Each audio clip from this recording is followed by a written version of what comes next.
out the door, you got to warm up the car a little bit, but normal low this time of year is 7 degrees, so we are way above that. And once again today we could break a record. 50 is what I'm expecting. 43 is the record, so that one should be easily broken for today. Sunrise coming at 7:12, and our future track doesn't show too much going on for today. A few hazy clouds drifting through this afternoon, and then tomorrow we'll have more clouds, but it'll still be a very mild day. We'll probably see that sun kind of try to peek through some of those clouds on Wednesday.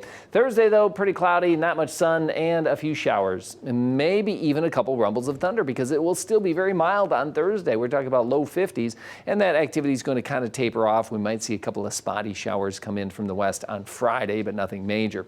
50 today. Enjoy that sun out there this morning. It'll be more kind of filtered sunshine this afternoon. Down to 33 for tonight, partly to mostly cloudy, and tomorrow high of 48.